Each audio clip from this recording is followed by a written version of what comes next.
Housework is your job as the daughter-in-law, isn't it?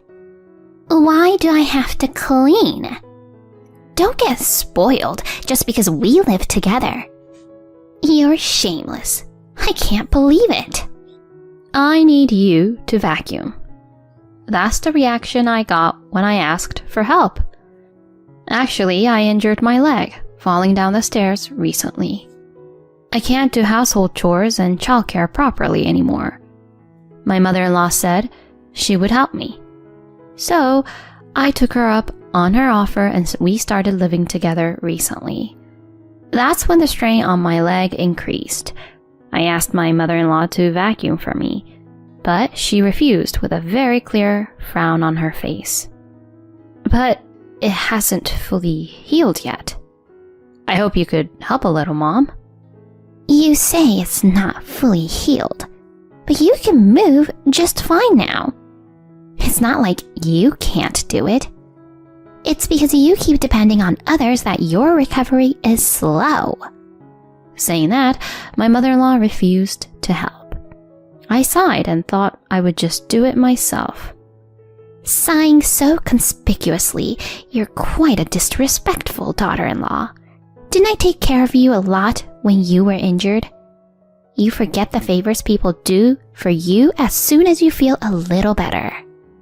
My mother-in-law said this with a self-righteous tone. She used to be so kind before we started living together, but as soon as we started living together, she stopped helping with anything. She even started making sarcastic remarks. I never knew she could be like this. I felt disheartened, but slowly began to vacuum the whole house. My mother-in-law shouted, "It's so noisy," at me several times, but I pretended not to hear. My irritated mother-in-law eventually left the house to go somewhere. My mother-in-law returned around dinner time. My husband and daughter were also at the dining table. She came back with both hands full, looking satisfied. Let's eat this instead of such a simple meal. When I looked inside the bag that my mother-in-law placed on the table, I found steak, caviar, and even foie gras. These are all high-quality ingredients, aren't they? What's going on here? When I asked, my mother-in-law smiled mischievously and began, Well, you see... I turned pale upon hearing what she started to say. My name is Eleanor, and I'm a full-time housewife. I live with my husband Jack and our preschooler daughter Mia, and we're known as a friendly and close-knit family in the neighborhood. I met my husband at a company-sponsored social event several years ago. Since he had a demanding job, I decided to quit my job and take care of the household and childcare. One day, I injured myself falling down the stairs, and my leg is in pain, making it difficult to manage childcare and housework as I'd like. Jack, can't you take a break from work? I'm currently swamped, and I can't afford to take days off. My family lives far away, so it's not easy for them to come and help. That's why I asked my mother-in-law, who occasionally visits us because she lives nearby, to come and assist. Eleanor, are you alright? You had quite a serious injury, didn't you? It must have been painful. My mother-in-law was very concerned about my injuries. I'm sorry, Mom. Thank you for your help. It's alright. Leave it to me. Let Mia play with her grandmother. Then I'll go grocery shopping and prepare dinner. My mother-in-law, who had come to our rescue, took over for me since I couldn't move. She took care of our daughter, prepared meals, and even cleaned the house. Having my mother-in-law here was a tremendous help. I had grown quite comfortable with her presence. So when my husband proposed the idea of living together, I agreed, without hesitation.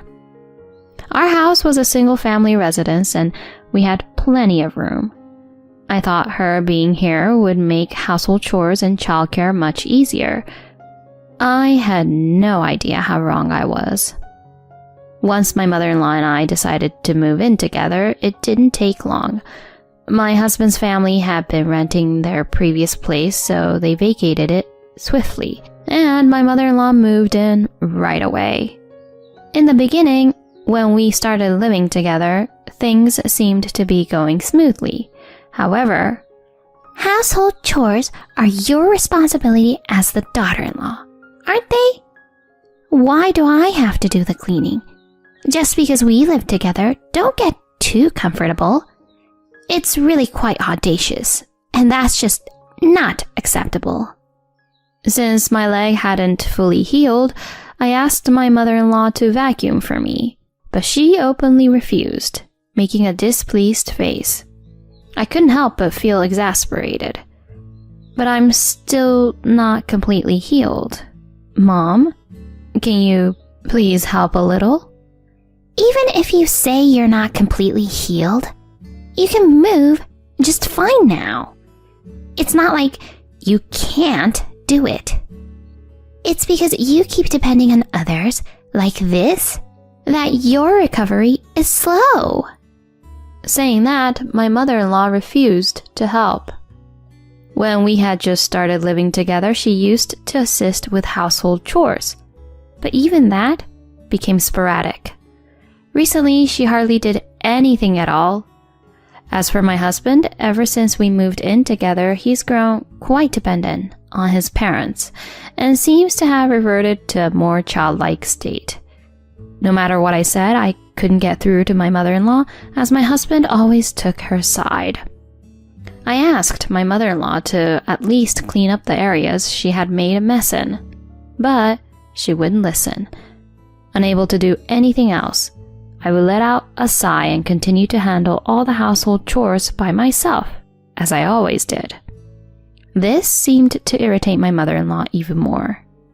Sighing so conspicuously, you're quite a disrespectful daughter-in-law. Didn't I take care of you a lot when you were injured? You forget the favors people do for you as soon as you feel a little better. My mother-in-law was known for her habit of acting superior and playing up her past kindness. But ever since we started living together, she stopped helping with anything. She started making sarcastic remarks, and I couldn't believe what kind of person she had become. I felt disheartened, but slowly began to vacuum the whole house. My mother-in-law shouted, "It's so noisy!" at me several times, but I pretended not to hear. My irritated mother-in-law eventually left the house to go somewhere. My mother-in-law returned around dinner time. My husband and daughter were also at the dining table. She came back with both hands full, looking satisfied. "Let's eat this instead of such a simple meal." When I looked inside the bag that my mother-in-law placed on the table, I found steak, caviar, and even foie gras. These are all high-quality ingredients, aren't they? What's going on here? When I asked that, my mother-in-law smiled mischievously and began. "Well, you see." My mother-in-law, who had gotten angry with me for vacuuming loudly, had gone to a famous restaurant in her car and purchased these items for takeout, she explained. "Because both Jack and Mia are always eating such frugal meals, aren't they? Don't you want to give them something good to eat once in a while?" That's my mom for you. Experienced homemakers have a different perspective. Let's dig in right away. I interrupted my enthusiastic husband and asked my mother-in-law, "How did you afford this? You're on a pension, so you shouldn't have the means, right?" "Well, that's right. So I used the money I found in that shelf over there." I looked at the spot where my mother-in-law pointed and felt a sense of dread. I hurriedly opened the shelf and checked the envelope inside, but there wasn't a single dollar left. "Mom, this is our food budget for this month. Using it without permission is like stealing." "Putting money in such a conspicuous place is the wrong thing to do, you know. It's your fault, Eleanor, isn't it?" She tried to shift the blame onto me, and my husband sided with her, claiming it was because of my lax management. No matter how much I protested, they wouldn't listen, and I ended up paying for the remaining food expenses this month. Then one morning, I woke up to find my daughter wetting the bed. I'm sorry. Oh, that's unusual. Don't worry, it'll be fine after we wash it. My daughter had finished her toilet training, and she would wake us up when she needed to use the bathroom at night. So I found it unusual. I thought that occasional bedwetting was normal for her age, but my mother-in-law and husband scolded her for it. Mia, what are you doing? Bedwetting is such a shameful thing. Oh no, Mia's pajamas and sheets are all wet. Don't come near, it smells. Mia was left in tears by their cold words. It was such a cruel thing to say to young Mia. Such comments about the smell were definitely not something a father should say. I comforted our crying daughter, but my mother-in-law interjected. Spoiling her like this from a young age isn't good. Despite her words, Mia's bedwetting issue persisted. She continued wetting her bedding multiple times. I wondered if there might be an illness. I became anxious and took her to several hospitals, but there was no sign of illness, and the cause remained unknown. It's strange because she doesn't wet the bed or have accidents at kindergarten. I thought maybe I should consult with her teacher next time. As I was contemplating this, the teacher called me in the following day, saying something seemed off with our daughter, and that it would be best if I came in to discuss it. Mia, what's wrong? With a face on the verge of tears, our daughter looked at the teacher and, prompted by her, began to speak hesitantly. Mom, you see, it's about Grandma. In summary, her simple words conveyed the following story. Before we started living together, my mother-in-law had come over to visit while I was out. During that time, my husband and my mother-in-law were discussing proposing the idea of us all living together. She happened to overhear their conversation from the top of the stairs. I had indeed fallen and gotten injured while coming down the stairs, and the cause was that the mat on the stairs had been changed to one with longer fibers, making it more slippery. I see. Mia's bedwetting was rooted in the anxiety she felt after hearing about that plan. Why didn't you tell Mom right away? Mia, while crying, replied, Because if I told Mom, she would suffer more. Grandma told me not to say anything when she found out. Upon hearing that my daughter had been threatened by my mother-in-law, I trembled with anger and held my crying daughter tightly. It was tough for you, wasn't it? You don't have to worry anymore. Mom won't give up, okay? I comforted her like that. I couldn't forgive Mia being threatened and even causing me harm. I guess they intended to take advantage of me when we started living together, but I won't let that happen. Just watch, I'll give it back double. From then on, I squeezed in some exercise between household chores, and my body gradually improved after my injury healed. My mother-in-law continued to do nothing, but because she kept pushing housework onto me, I could somewhat move at my own pace, which made it easier to find time. I also set up recording devices throughout the house that I had bought at an electronics store. Around that time, my husband was coming home late frequently, and my mother-in-law often claimed she was going shopping. So it was easy to set up the devices. Unaware of these actions, my mother-in-law continued to exploit me. Then one day, she asked me to make a reservation at a popular restaurant and said she and my husband were going there alone. My husband and mother-in-law went to that restaurant all as planned. I seized the opportunity. I contacted someone to take care of my daughter temporarily during the weekend. And then... This restaurant is delicious, isn't it? I'm so lucky to be here with my kind son. I'm just being a dutiful son, right? It's not easy to get a reservation here, you know. The room is spacious and Eleanor comes in handy once in a while. As the two of them were enjoying their course meal in a private room, suddenly the door swung open and a couple appeared. Upon seeing these individuals, my husband's eyes widened, and he became flustered. Mr. Davis, why are you here? It's been a while, Jack. Mr. Davis, are you sure you're not in the wrong room? It's not a mistake, I interjected from behind, and behind me a middle-aged woman with a lawyer's badge followed. Eleanor, what's going on?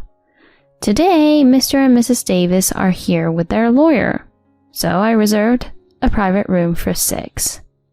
My matter-of-fact statement seemed entirely natural. Both my husband and mother-in-law appeared bewildered, glancing around in confusion. Mr. Davis was a senior colleague at my husband's company and had even organized the mixer when my husband and I first met. Why would you do such a thing? Because you were cheating with Mr. Davis's wife, Chloe. His senior colleague's wife, Chloe, standing beside her husband, turned pale and looked like she might faint at any moment. My husband also quickly changed his complexion. The other day, in order to confirm my daughter's story, I set up recording devices throughout the house. It became clear that my husband had been making secret phone calls there repeatedly, addressing someone as Chloe in a friendly manner. I had heard that name before, but it turned out to be his senior colleague's wife. I remembered it because I attended his senior colleague's wedding last year with my husband. I took the senior colleague's contact information from my husband's phone and contacted him to confess about the affair. It appears that his senior colleague also suspected his wife of having an affair, so we decided to work together. It's a misunderstanding. I wasn't really having an affair. Oh, there's no need for excuses. We already have testimony from the wife. Upon hearing this, my husband was taken aback, saying, His eyes widened, and he was left speechless. Truth be told, the day before I had called his senior colleague's wife to meet. Initially, she feigned ignorance, but when I advised, you should just be honest, you know there's compensation and everything, right? When I hinted at reducing the compensation, she opened up and talked freely. She and my husband were colleagues from work, and their relationship turned this way while they were discussing their married lives. When I boldly stated I had evidence through recordings and testimonies, my husband knelt down and begged his senior colleague for forgiveness. I'm very sorry. I'm sorry, but I can't forgive you. I've already sent a registered letter to the company, so be prepared for the consequences from HR. The senior colleague coldly pushed away my husband. Jack, we're getting a divorce, and I'll be sure to get alimony and child support. When the lawyer conveyed the amounts, my husband seemed desperate and clung to me. Eleanor, I'm begging you. I'll kick my mother out and we can start over again. Enough with the jokes. I've already recorded your verbal abuse towards me, so I can claim compensation. Above all, I can't imagine starting over with someone who threatens my daughter. I stated it firmly. Also on the recorder, I also have evidence of your mom's theft. When my mother-in-law heard this, she trembled noticeably. Perhaps she had something to hide, so she kept silent for a long time. But I won't let her off the hook either. Not only did you steal money from the house, but you also sold the boat model that Jack cherished so much on a flea market app, didn't you? You must have been spending recklessly with that money. When I mentioned this, it seemed like my husband didn't know about it. He became furious with his mom. His mother yelled, Spending money on such junk! You shouldn't have cheated in the first place. But my husband also. Mom, you must have known about the affair too. Don't criticize me while ignoring your own actions. And so a parent-child argument began. My mother-in-law was about to grab my husband by the collar, but the lawyer I had on standby calmly called the police. Afterward, his senior colleague and I, with our respective lawyers in between, successfully finalized our divorces. I received a substantial amount of compensation from the senior colleague's wife. She has suggested reducing the amount, but I never hinted at accepting any reduction.